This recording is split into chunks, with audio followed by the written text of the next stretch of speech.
আসসালামু আলাইকুম রহমতুল্লাহ বারাকাতুহু।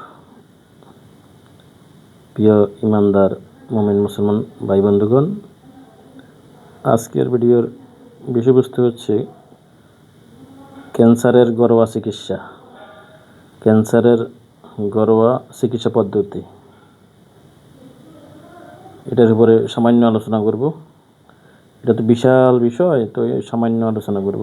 তো যতটুকু আল্লাহ পাক আমাকে জ্ঞান দান করেছেন কতটুকুই আমি বলতে পারবো। সুবহানাকা লা ইলমা লানা ইল্লা মা আল্লামতানা ইন্নাকা আনতাল আলিমুল হাকিম। আল্লাহ পাক যতটুকু জ্ঞান দান করেছে এতটুকু বলতে পারবো, আর বেশি বলতে পারবো না। তো ক্যান্সার মারাত্মক একটা মরণব্যাধি রোগ। এটা থেকে উদ্ধার পাওয়ার জন্য আগে জানি এটা কেন হয়। এই ক্যান্সারটা অনেক কারণে হয়। যেমন আপনার জ্বর হলো জ্বর হওয়ার সাথে সাথে ওষুধ খাবেন না কখনো। কমপক্ষে 3 দিন জ্বর একভাবে থাকবেন, শুধু গরম পানি খাবেন। হালকা খাইলে নাফা খাইতে পারেন, কিন্তু 3 দিন পর্যন্ত কোনো অন্য ওষুধ খাবেন না। 3 দিন গেছে, 4 দিনের দিন দেখছেন না ভালো হচ্ছে না, তখন এরপরে ডাক্তার দেখে আস্তে আস্তে ওষুধ খাবেন। দূরীমন্তরে অ্যান্টিবায়োটিক খাবেন না, আগে সাধারণ ওষুধ খাবেন। 3 দিন পরে সাধারণ ওষুধ খাবেন, আরও 2 দিন যাওয়ার পরে, 4 দিন বা 1 সপ্তাহ যাওয়ার পরে অ্যান্টিবায়োটিক খাবেন, এর আগে খাবেন না। কারণ অ্যান্টিবায়োটিকটা অনেক মারাত্মক ক্ষতি করে, ওখান থেকেও ক্যান্সার উৎপাদন হয়। তাই এই ধরনের যে কোনো রোগ হোক, যে কোনো রোগে দূরীমন্তরে মানে দামি ওষুধ খাওয়া যাবে না, সাধারণ ওষুধ খাইতে হবে। এরপরে আস্তে আস্তে দামি ওষুধ খাওয়ার দিকে যাইতে হবে। এই যে ক্যান্সারের মানুষের দেহের ভিতরে একটা ব্যাকটেরিয়া, একটা গুড ব্যাকটেরিয়া, একটা ব্যাড ব্যাকটেরিয়া, মানে একটা ভালো ব্যাকটেরিয়া, একটা মন্দ ব্যাকটেরিয়া। যদি মন্দ ব্যাকটেরিয়ার শক্তি বেশি হয় তাহলে রোগ আক্রান্ত হবেন, ক্যান্সার বেড়ে যাবে। আর ভালো ব্যাকটেরিয়া বেশি হলে ক্যান্সার মারা যাবে, আপনি সুস্থ হয়ে যাবেন। এখন এই ভালো ব্যাকটেরিয়া যদি আপনার জায়গায় তুলতে পারেন, আর যদি আপনার খাওয়ার অসুবিধা করেন, তাহলে ভালো ব্যাকটেরিয়া দুর্বল হয়ে যাবে, মন্দ ব্যাকটেরিয়া সবল হবে, তখনই আপনি আক্রান্ত হবেন। যার শক্তি বেশি সেই তার শরীরের উপরে প্রভাব বিস্তার করে। যখন ভালো ব্যাকটেরিয়া শক্তি বেশি থাকে তখন আমরা সুস্থ, আর যখন মন্দ ব্যাকটেরিয়া শক্তি বেশি থাকে তখন আপনি অসুস্থ হয়ে যাবেন। এই জন্য আপনি কী করবেন, আগে এই ক্যান্সার থেকে মানে বাঁচার জন্য সন্ধ্যা ছটার মধ্যেই খাওয়া খেয়ে ফেলবেন। সন্ধ্যা 6টার ভিতরে, 6টার পরে যেন না হয়, মানে অর্থাৎ সূর্য ডুবার আগে আগেই খাওয়া খেয়ে ফেলতে, অর্থাৎ মাগরিবের, যারা মুসলমান তারা মাগরিবের নামাজের পরে খেয়ে ফেলবেন। এই জন্য 6টা বলা হয়েছে। কেন বলা হয়েছে এটা পরে বলতেছি। সন্ধ্যে 6টার ভিতরে খানা খাবেন এবং সকালে 8টা থেকে 9টার ভিতরে, 9টার পর, সকাল 8টার পরে খানা খাবেন। সকাল 8টা, 9টা, 9:30টার ভিতরে খানা খাবেন, আর সন্ধ্যা 6টার ভিতরে খানা খাবেন। কারণ 12 থেকে 14 ঘন্টা সময় দিতে হয় পেটকে খালি রাখার জন্য। তাহলে আপনার ভালো ব্যাকটেরিয়াগুলো সবল হয় আর মন্দ ব্যাকটেরিয়া দুর্বল হয়। এই জন্যে সন্ধ্যা 6টার মধ্যে খানা খেয়ে ফেলবেন এবং সকাল 8টা বা 9টার পরে খানা খাবেন। ফ্যানকিয়াস, এটা সায়েন্সের একটা ভাষা, এটা আবিষ্কার করছে তারা, একটা জীবাণু ফ্যানকিয়াস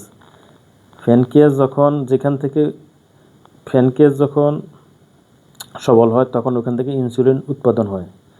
ফ্যানকিয়াস থেকে ইনসুলিন উৎপাদন হয়। আবার বলছি, ফ্যানকিয়াস থেকে ইনসুলিন উৎপাদন হয়। যে ইনসুলিনের অভাবে মানুষের ক্যান্সার হয়, ডায়াবেটিস হয়, জন্ডিস হয়, লিভার হয়, আরও অনেক কিছু হয় ইনসুলিনের অভাবে। বেশিরভাগ ক্যান্সার এবং ডায়াবেটিস এই দুটা হয় ইনসুলিনের অভাবে। তো ইনসুলিন ফ্যানকিয়াসে তৈরি করে। ফ্যানকিয়াস যখন সবল থাকে তখন ইনসুলিন উৎপাদন হয়। তাই এই জন্যে খাবারের টাইম টেবিল আপনার ঠিক করতে হবে, হ্যাঁ। তাই আমাদের ক্যান্সার হচ্ছে খাবারের টাইম টেবিল ঠিক নেই আমাদের, এই জন্যে ক্যান্সার হচ্ছে। এবার আসেন মূল কথায়। ক্যান্সার হলে ডাক্তার রোগীকে কেমোথেরাপি দেয়। তার ফলে এই কেমোথেরাপি দেওয়ার কারণে রোগীর তাড়াতাড়ি মারা যায়। মানে রোগী যদি বাঁচত 3 বছর হয়ে গেলে মাসবে 3 মাস। কেমোথেরাপির সাথে সাথে রোগীর আয়ু একবারে শেষ করে দেয়। এই জন্য ভুলেও কেমোথেরাপি দিবেন না, এটা সাধারণ আমার গবেষণায়। তারপরে কেমো কেমো টেস্ট একটা মারাত্মক একটা টেস্ট। কেমো টেস্ট একটা মারাত্মক টেস্ট, যা রোগী দ্রুত মারা যায়। এরপর আছে রেডিয়েশন করিলেও রোগী তাড়াতাড়ি মারা যায়। কেমো টেস্ট করলেও রোগী তাড়াতাড়ি মারা যায়, রেডিয়েশন করলেও তাড়াতাড়ি মারা যায়, সার্জারি করলেও রোগী তাড়াতাড়ি মারা যায়। যে কোনো ডাক্তারে যে কোনো ডিসিশন নেবেন, রোগীর আর মেরে ফেলবেন, রোগী বাঁচবে না আর মরবে তাড়াতাড়ি। যারা করায় নাই তারা বেশি দিন বাঁচে, আর যারা করাইছে তারা ধ্বংস করলো আর কি। মনে করেন আপনার এটা ক্যান্সার হয়েছে, টিউমার হয়েছে, তাহলে আপনার এখানে আপনি কীভাবে বুঝবেন? আপনি ডাক্তারের কাছে যাওয়া ছাড়াই বুঝতে পারবেন। আপনার রক্ত দুর্বল হয়ে যাবে, রক্ত কমে যাবে, শরীর দুর্বল হয়ে যাবে, শরীর গরম গরম থাকবে, জ্বর ভাব থাকবে।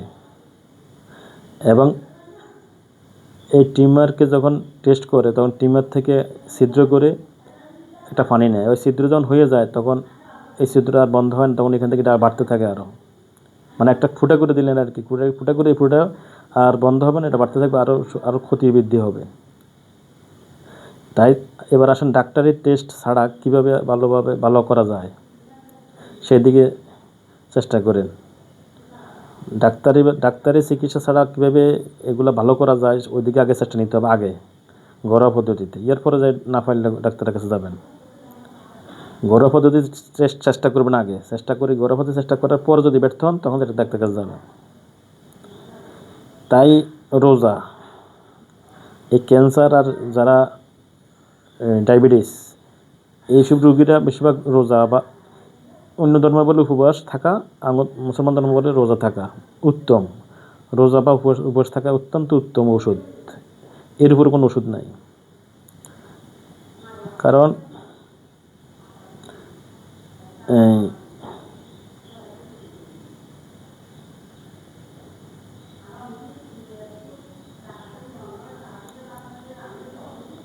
কারণ আপনার খাবারের ভিতরে যখন যায়, খাবার বারবার খাচ্ছেন, এক্সট্রা খাবার যেটা খাচ্ছেন আপনার লিভারে যে আপনার কাজ করতে পারতেছে না, আপনি বেশিরভাগ খানা খাচ্ছেন, লিভারের যেটুকু কাজ করবে বেশি খানা খাচ্ছেন, তখন এক্সট্রা খাবারটা জমে যায়। এই এক্সট্রা খাবার জমে যাওয়ার এফেক্টটা আপনার শরীরে কোথায় না কোথায় পড়বে। ফলে ক্যান্সার হবে, নয় টিউমার হবে, নয় ডায়াবেটিস হবে, নয় অন্য কোনো রোগ হবে, যে কোনো রোগ হবেই। কারণ আপনার তো লিভারে আপনার কাজ করে কুলাচ্ছেন না, খানা বেশি খাচ্ছেন। শরীর দুর্বল হয়ে রক্ত কমে যাবে, শরীর দুর্বল হয়ে যাবে। একটা খাবার হজম হতে সময় লাগে 6 ঘন্টা। তো আপনার 6 ঘন্টার ভিতরে 2বার খানা খান, তাহলে আপনার খাবার হজম হবে কীভাবে? তখনই আপনার এই রোগ সৃষ্টি হয়। তো রিমুভ করবেন কীভাবে? ক্যান্সার বা ডায়াবেটিস কীভাবে রিমুভ করবেন? যেমন ঘরোয়া পদ্ধতিভাবে টাইম টেবিল মেনে চলতে হবে, কী খাওয়া যাবে কী খাওয়া যাবে না তা জানতে হবে। ফাস্টফুড কোনো খাবার খাবেন না, ফাস্টফুডের কোনো খাবার খাবেন না, মানে হোটেলের কোনো খাবার খাবেন না, ফাস্টফুডের কোনো খাবার খাবেন না। এবং রিল্যাক্স মোডে থাকবেন, সবসময় শান্তভাবে, কোনো টেনশন নেবেন না। আর যা আছে তাই নিয়ে আপনার যা আছে তা নিয়ে সন্তুষ্ট থাকবেন, যা আছে তা নিয়ে সন্তুষ্ট। অপরের উন্নতি দেখে আপনি দুঃখবোধ করবেন না, আরে আমার হলো না, কাহের হয়ে গেল বাড়ি জানে, আমার হলো না, এই টেনশন নেবেন না কখনো।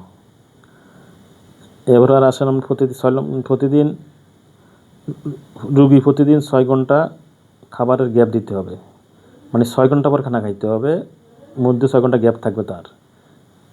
মনে রাখবেন 6 ঘন্টা গ্যাপ দিতে হবে রুগী, যদি রুগী হয় 6 ঘন্টা গ্যাপ দিতে হবে, শুধু পানি খাইতে পারবে। 7 নম্বরে যদি গ্যাপ দেয় তাহলে ক্যান্সারের জীবাণু মারা যায় এবং ভালো জীবাণুগুলা শক্তি বৃদ্ধি হয়। 8 নম্বরে চিনি খাবেন না, গুড় খাবেন। চিনি একবারই খাবেন না, ফালে কম খাবেন, কিন্তু গুড় বেশি খাবেন। চিনির পরিবর্তে গুড় খাবেন, গুড় দিয়ে শরবত খাবেন, যাই খাবেন। এরপরে নিম পাতার রস খাবেন, অথবা শুকনো নিম পাতা পাওয়া যায়, তার শরবত খাবেন ওই গুড় দিয়ে। এই ক্যান্সার এবং আপনার ডায়াবেটিস নিয়ন্ত্রণের জন্য আরও অনেক রোগ আছে, শুধু এই দুটি হলো মূল, আরও অনেক রোগ আছে।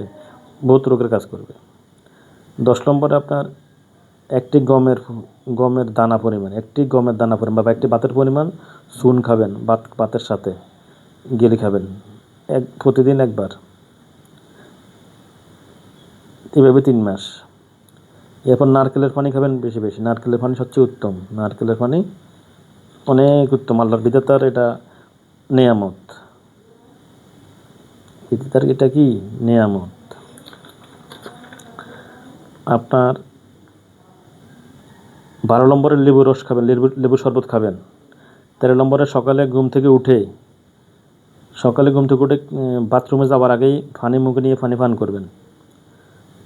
কারণ মুখের ভিতরে যে রাত্রে যে লালাটা জন্ম নেয়, এই লালাটা মারাত্মক একটা ওষুধ ফ্যাটের জন্য, ফ্যাটের যে কোনো জীবাণুর জন্য, ধ্বংস করার জন্য মারাত্মক একটা ওষুধ। এটা অনেকে জানে না। এটা এই 10 গ্রাম লালার দাম 16,000 টাকা। তো অনেকে জানে না, এই জন্য তারা মুখ হাত ধুয়ে ওয়াশ করে আসে পানি খায়। কিন্তু নিয়ম হলো ঘুম থেকে উঠেই আপনি আগে পানি মুখে নেবেন, বাথরুমে যাওয়ার আগে পানি মুখে নিয়ে লালাটাকে লালাটা মানে পানিটা লেড়ে মুখের থেকে দেখে লাড়া দিবেন, লাড়া দিয়ে এরপরে গেলে ফেলবেন। এরপর আমরা বাথরুমে যান। বাথরুমে যাওয়ার থেকে 30 মিনিট পরে যা কিছু খাইতে হয়, এর আগে খাওয়া যাবে না। এটা মনে করবেন, সকালে ঘুম থেকে উঠে বাথরুমে যাওয়ার আগেই পানি খাবেন, এটা যেন মনে থাকে। 13 নম্বরে কালিকাচ্ছার শাক আছে একটা, কালিকাচ্ছা শাক, এটা ভর্তা বানাই খাবেন। 14 নম্বরে বড়ি পাতার রস খেতে হবে। বড়ি পাতা কুল পাতা। 15 নম্বরে কোনো মানসিক চাপ নেওয়া যাবে না, কোনো টেনশন নেওয়া যাবে না। আল্লাহ যা করে তাই হবে। আর আল্লাহ জিকির বেশি করবেন। সূরা রাদের 28 নম্বর আয়াতে আছে, আল্লাহ জিকির বেশি করবেন। তারপরে রোদে প্রতিদিন 1 ঘন্টা রোদে দাঁড়াবেন। রোদ থাকে শরীরের মধ্যে রোদ লাগাবেন। 17 নম্বরে কুমকুম গরম পানি খাবেন, কুমকুম গরম পানি। আলা জিক্রুল্লাহি তাতমাইন্নুল কুলুব। আল্লাহ জিকিরে মানুষের অন্তর নরম হয়, অন্তরটা ঠান্ডা হয়, শিথিল হয়। এই জন্য আল্লাহ জিকির বেশি বেশি যত পারেন দৈনিক 10,000 বার কমপক্ষে করবেন। আর যদি পারেন আরও বেশি করবেন। কারণ যেহেতু আমরা অসুস্থ বাঁচতেছে, আমরা তো মরে গেলেও যেন আল্লাহর কাছে যেন একটা ভালো পান, তাহলে জিকির করলে তো এটার নেয়ামত আছে। এই জন্য কমপক্ষে 10,000 বার জিকির করবেন, আল্লাহু আল্লাহু আল্লাহু জিকির করবেন যা পারেন, যতক্ষণ পারেন। ইনশাল্লাহ এই কাজগুলো করলে এই 2টা মারাত্মক রোগ, আরও অসংখ্য রোগ আছে, cancer, diabetes, paralysis, jaundice, liver, এই ধরনের আরও অসংখ্য রোগ আছে। এগুলা 140টা রোগ আছে। এগুলো ইনশাল্লাহ আল্লাহ সুস্থ করে দেবে। এইভাবে ঘরোয়া চিকিৎসা নেবেন। এরপর যদি ঘরোয়া চিকিৎসা যদি না হয়, তখন ডাক্তার দেখাবেন, বড় ডাক্তার দেখাবেন বা মাদ্রাজ যাবেন, যেখানে যান যাইয়ে চিকিৎসা নেবেন। আগে কিন্তু ঘরোয়া এই চিকিৎসাগুলো করবেন। ওমা তৌফিক ইল্লা বিল্লাহ ওয়া মা আলাইনা ইল্লা বাল্লাহ।